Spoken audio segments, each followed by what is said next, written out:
What about you've gone through a lot of people working with lenders.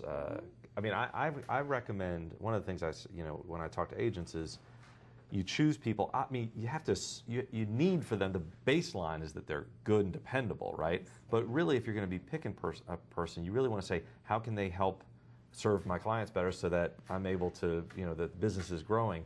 What's been your experience? I mean, obviously now you probably have a good group of people you work with. I do. I have what I called referred appraisers, referred lenders, referred home inspectors, and they are lists that I give to my clients to choose from. Right. I have 3 home inspectors that I refer to them. I've got about 8 appraisers. I have about 8 appraisers, but I have about 8 lenders. I've got a handful of title companies.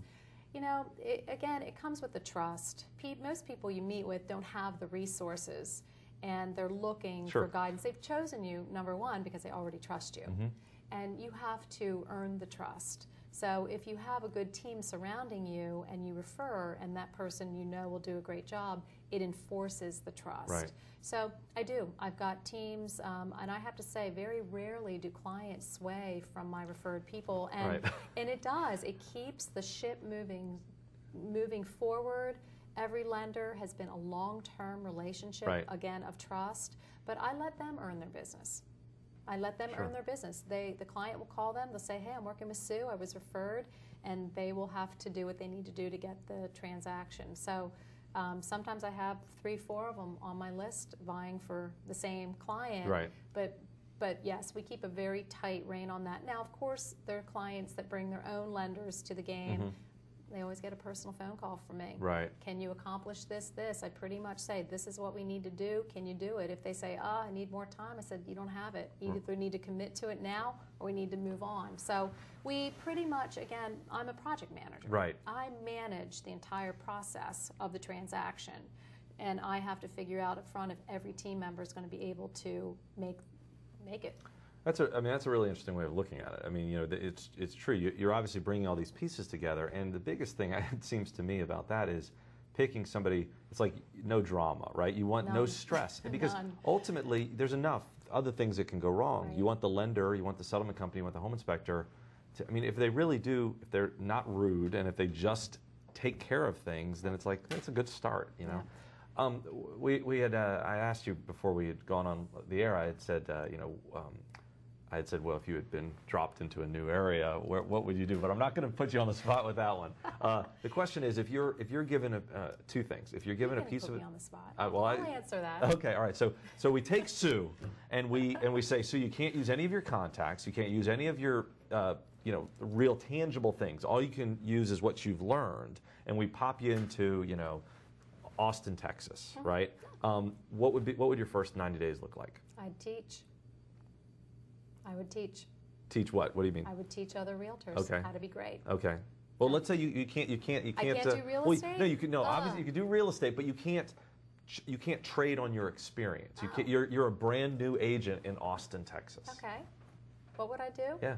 I'd be handing out about 5 or 10 business cards a day. I'd be knocking on doors and introducing myself. I'd be following up with letters. I'd be making phone calls. I'd be getting email contacts, and I'd be following up.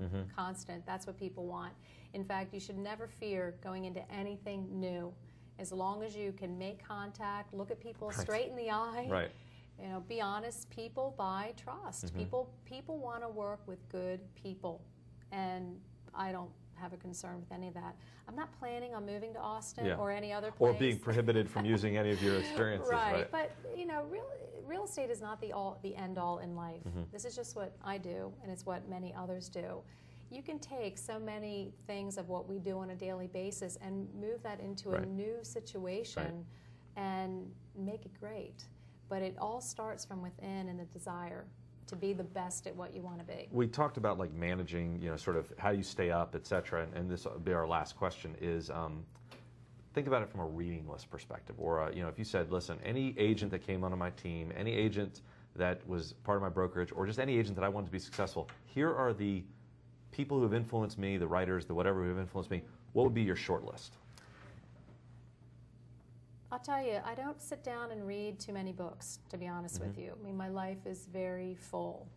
by design, not only with the business but personal. And I also have a little equestrian farm, and we do team sports with equestrians. So, but I take pleasure in reading the local real estate magazines that come to me, whether they're NAR or Realtor Magazine.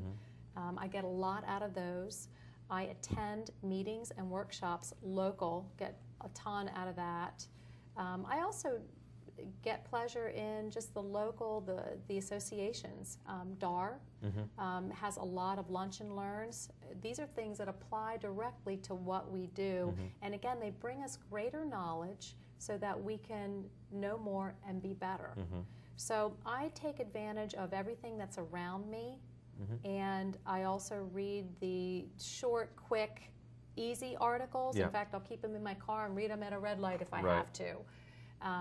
I'm not into the big books. I just don't really sit down and take that pleasure in reading yet this time in my life. But I would say to someone is get education. Go to your local boards, go to DAR, and take the lunch and learns. Learn your contracts. Learn the basics. Again, remember, we start at the ground level and we master each level. You've got to master the contracts first and understand them before you can help other people engage in them. So I just, it's all very practical. It's all very real. And that's really how we run our business in our office. Perfect. Well, Sue, thanks so much for coming on. It's been a pleasure. And Thank you. We're going to take a quick break, and we'll be right back. Thank you so much.